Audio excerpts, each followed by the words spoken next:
Should you come back to Super People? Found yourself thinking about making a comeback to Super People, thinking about all the good times you were having, remembering hitting some insane clips or just having some fun using the abilities, but then also remembering all the bad like long queues, random stupid deaths, or even just hackers ruining the game. Today I just want to help you answer the question, should you come back to Super People? I had been away from the game for like 2 months, and when I returned I was actually kind of surprised. Now first let me just say I didn't stop playing Super People because I thought the game was bad. I just so happened to get busy in real life and I wasn't really playing video games at all. But now that I'm back to playing the game, I'm really trying to decide if I should stick with it or if I should move on to a different game. So first thing I noticed instantly was that most of the big changes people were asking for were actually made. For example, crafting was actually removed at one point, but now it is back in the game, and they actually even made it better than it was before. The player HUD is now a lot more simplistic, which makes it a lot easier to enjoy the actual gameplay. Before we had this giant cryptic puzzle of a HUD that you had to figure out what you needed in order to get to this level to unlock this stuff. Each character had their own 9 perks on the bottom. Now it's just 3 perks and the leveling up system is a lot easier to understand. I will also say that the gameplay does feel a bit smoother. Not sure if it's because of what they did to the game or if it's because I have better Wi-Fi now, but who knows. Overall, I would say if you liked the game before, it's pretty much the same if not better, especially in terms of gameplay, environment, and even cosmetics. Now you might be thinking, yeah, that sounds good and all, but I'm going to just get bored again after a week. And that's the downside.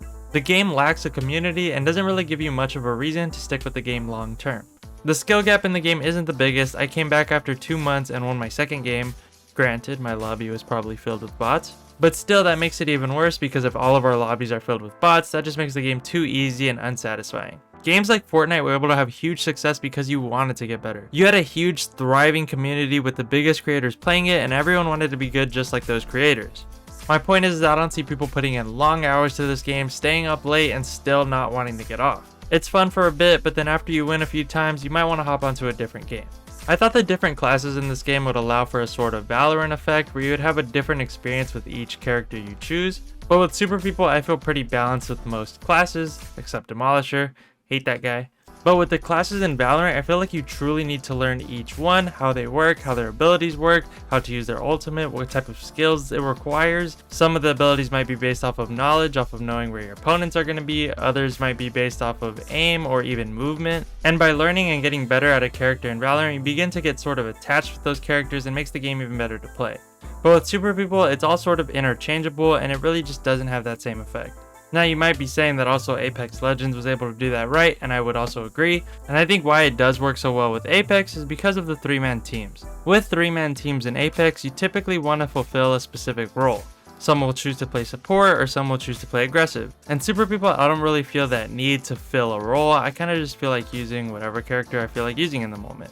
Now what I will say Super People does amazingly is listen to their player base. So many changes were made based off player feedback and they were made quickly. You don't see that adaptiveness with a lot of games, but the Super People devs definitely earned my respect for trying to give the people what they want. Which I will say the people weren't always right, which led to some bad things in the game, but guess what? They ended up fixing those as well. Now, of course, not everyone is happy. It's impossible to make everyone happy because everyone's just going to want different things, but they're doing their best to listen to the majority of the audience.